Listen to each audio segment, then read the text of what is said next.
What's going on, guys? So just about a year ago, I announced on my channel that I had bought a second car, sort of a project car.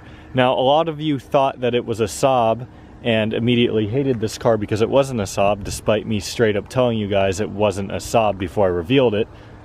But here it is. For those of you who for some reason don't know, this is my 1995 Mazda Miata. And as you can see, it's still a work in progress. So I bought the car with just over 122,000 miles on it, and it now has just over 125,000 miles on it. In fact, it crossed 125,000 miles yesterday. And in that year, I have done a bit of work to it. Most of it has been under the hood, getting that all straightened out, and the next step in this process is getting what you're looking at looking better, because it quite frankly looks like garbage still.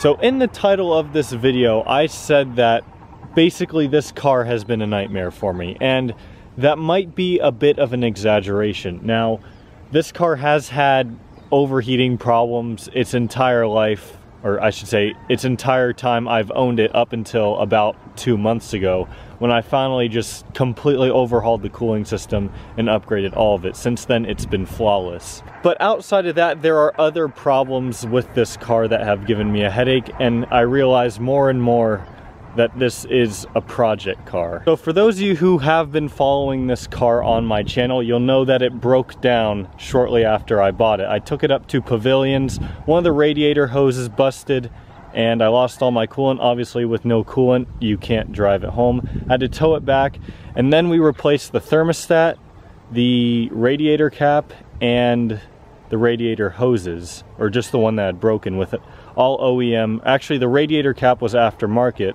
but didn't fix it. It all overheated again. Put an even higher pressure radiator cap on there to help get more coolant in the engine, thinking that will make the problem go away.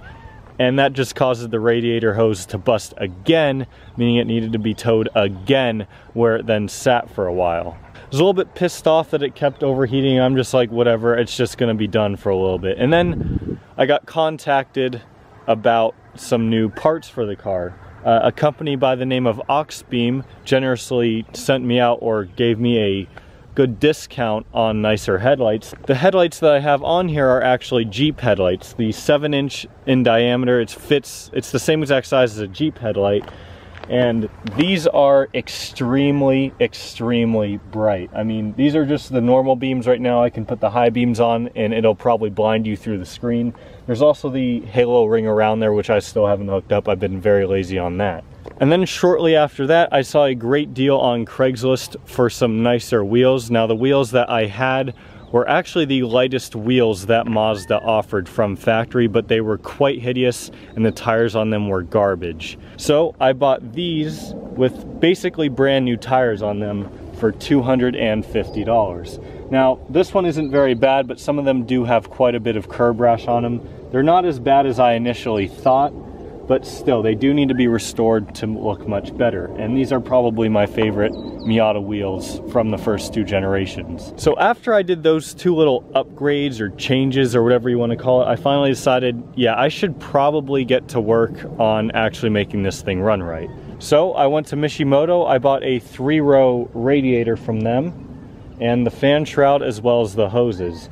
Now, this front hose right here, the black one, that one I actually messed up. I cut it a little bit too short, so that's still the factory black hose on there. But if you look down in there, you can see one of the red ones, and then down under there's just so much shit in the way, but there's the other red one. So those hoses are very, very good. They should never bust again if this car were to overheat again. But other than that, I also, at that same time, I did the water pump and timing belt, new spark plugs, oil change, you know, just all the basic stuff. And that pretty much wraps up all that maintenance. Now, it took quite a while to do all that because I had to wait on the radiator and all that shit. So it didn't run for about 2.5 weeks there for a bit. And when I finally did install the radiator, specifically the fan shroud, I came across a very annoying problem. Now, when I bought this car, the AC didn't work, and I just assumed that it needed to be recharged or needed a new compressor. But when I had it looked at to see what exactly was wrong, the wiring underneath here is a mess. The wiring for the radio is also a mess. Whoever had this car before, wherever they took it, completely fucked up the wiring on this. So I'll show you guys in here. I actually removed the old radio because it didn't work and I was tired of looking at it because it was hideous. Now, there's all these are actually the OEM connectors. I took out all the stupid adapters that the aftermarket radio had, and then there's just all of these extra wires that are just going from somewhere to somewhere. I have no idea what they're doing there. They have no business being there. I don't know what they did, but there's just a ton of excess wires. So that overheating issue was actually caused by the old fans. They were both some shoddy aftermarket garbage fans. One of them was loose, so when it was spinning it kind of like went like this when it was spinning, so it kept hitting off the shroud, and it didn't work. And that's also what completely fucked up the wiring for that.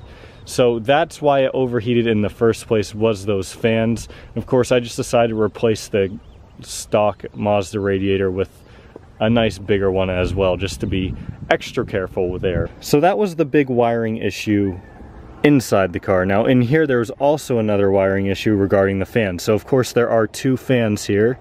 This first one comes on once the engine's warmed up and it might need extra cooling.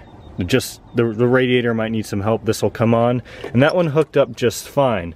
But as you can see, there's still a bunch of extra wires in here that I had to tape off, and I still have not cut out. I've been very lazy about that, but they're all out of the way. They're not going to get caught on fire or anything, so don't worry about that. But over here there was also the same exact problem for this fan. Now this fan can be wired to run in tandem with this one, but I don't really need that with this upgraded radiator, to be completely honest.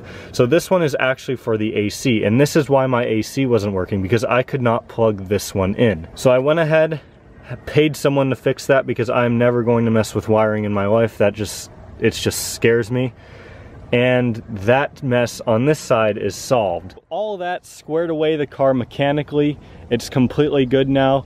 But then about 1,000 miles ago, the clutch started having problems, and we feared that it might be the clutch itself. The first thing we tried is the slave cylinder.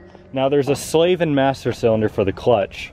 I can't quite remember which is which, but one of them is this one right here, and the other one is down underneath this front passenger tire. So we replaced that one first. I'm sorry, I don't remember if it's the master or slave cylinder, and then I replaced that one over there after, and that fixed the problem, because if it wasn't that, then it probably would have been the clutch. So after that problem was fixed. That gave me a headache for a couple days. Also, if you guys can hear all that background noise, there's a ton of construction going on about a quarter mile down the road, so I apologize for that. I tried to find a really quiet and isolated spot, but it's kind of hard. Wanted to mix it up for filming. We got a great backdrop for this video though. So as you've now seen from this video, if you haven't seen before, there are still many cosmetic problems with this car. Mainly this front bumper here. As you can see, it had a clear bra on it before, and that clear bra definitely took its toll on this bumper. Now the bumper needs to be replaced regardless. I still have yet to get the one that I have painted or anything. I've really just been very lazy and not had much time to do it. But if you guys remember from the video where I took off the leather bra, this car was apparently they hit a coyote with it. Those are pretty common out here in Arizona, for those of you who don't know. And they put a PVC pipe across here to hold this little bottom lip together, I guess you could say. So yeah, then you've got those two random scratches there. The emblem just kind of peeled right off when I pulled the bra off. I mean, it needs a lot of work, and plus the car is dirty. You got clear coat peeling right here, and then the top. The top might have been one of the worst parts of this car. There were two. First off, it wasn't an OEM top. It had two extra windows, one here, one on the other side in the same spot, and it just looked terrible. It had two huge rips right down here, as well as a couple other rips. The latches weren't very good. It was hard to latch it down sometimes because they kind of slipped off because they were put on incorrectly too many times.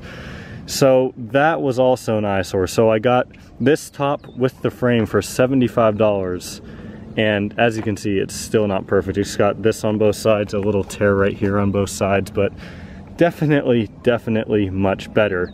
So that's pretty much all that I have done to this car so far in my ownership.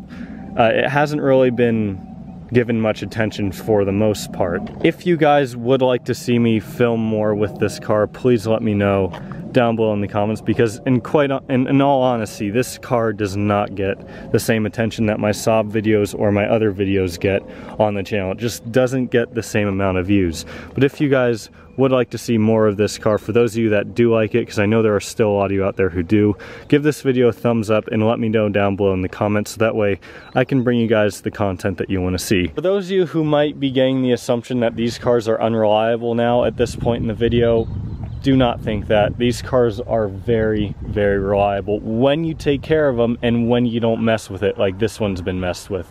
But I'm taking it upon myself to fix it and get it back to how it should be, and so far mechanically that has gone very well. Now it's just time to work on the cosmetic part. So with that being said, guys, that's gonna end this video. Thank you all so much for watching.